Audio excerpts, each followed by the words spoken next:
नमस्कार, stories of Bharat में आपका स्वागत है, जहां हम भारत के कोने कोने से वो कहानियां लाते हैं जिनसे आप कुछ नया सीखते हैं। मगध देश के जंगलों में खूंखार डाकू का राज हुआ करता था। वह डाकू जितने भी लोगों की हत्या करता था, उनकी एक एक उंगली काटकर माला की तरह गले में पहन लेता था। इसी वजह से डाकू को सभी अंगुली माल के नाम से जानते थे। मगध देश के आसपास के सभी गांवों में अंगुलीमाल का आतंक था। एक दिन उसी जंगल के पास के ही एक गांव में महात्मा बुद्ध पहुंचे। साधु के रूप में उन्हें देखकर हर किसी ने उनका अच्छी तरह से स्वागत किया। कुछ देर उस गांव में रुकते ही महात्मा बुद्ध को थोड़ा अजीब सा लगा।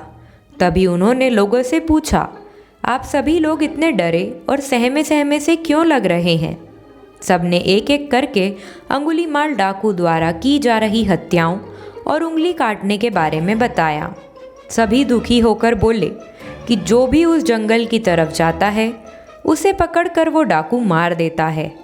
अब तक वो 99 लोगों को मार चुका है और उनकी उंगली को काटकर उन्हें गले में माला की तरह पहनकर घूम रहा है। अंगुलीमाल के आतंक की वजह से हर कोई अब उस जंगल के पास से गुजरने से डरता है। इन सभी बातों को सुनने के बाद भगवान बुद्ध ने उसी जंगल के पास जाने का फैसला ले लिया। जैसे ही भगवान बुद्ध जंगल की ओर जाने लगे तो लोगों ने कहा कि वहाँ जाना खतरनाक हो सकता है। वो डाकू किसी को भी नहीं छोड़ता। आप बिना जंगल गए ही हमें किसी तरह उस डाकू से छुटकारा दिला दीजिए।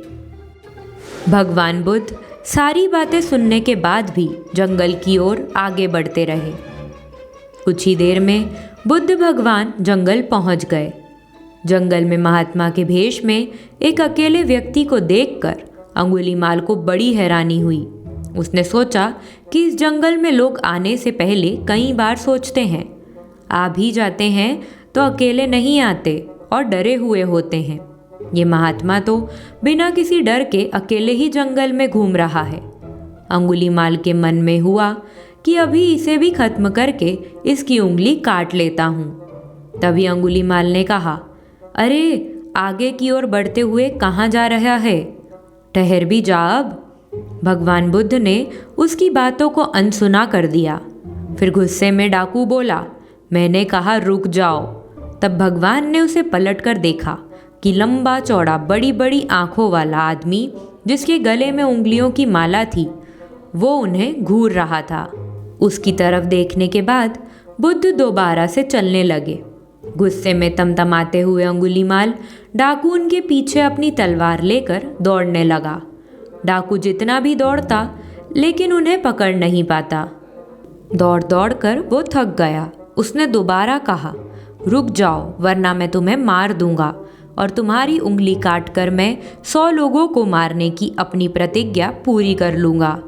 भगवान बुद्ध बोले कि तुम अपने आप को बहुत शक्तिशाली समझते हो ना, तो पेड़ से कुछ पत्तियाँ और टहनियाँ तोड़कर ले आओ।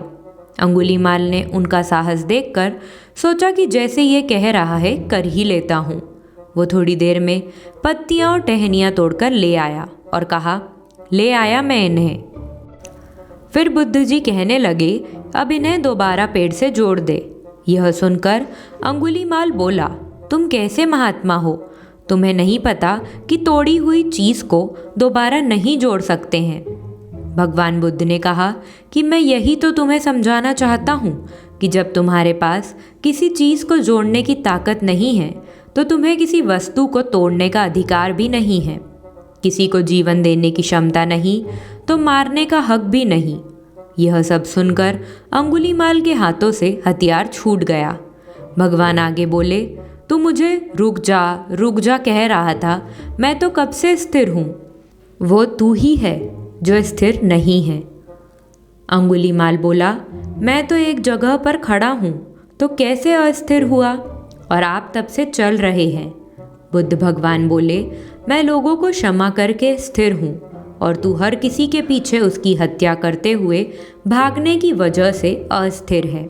यह सब कुछ सुनकर अंगुलीमाल डाकू की आंखें खुल गईं और उसने कहा, आज के बाद से मैं कोई अधर्म वाला कार्य नहीं करूँगा। रोते हुए अंगुलीमाल डाकू भगवान बुद्ध के चरणों पर गिर गया।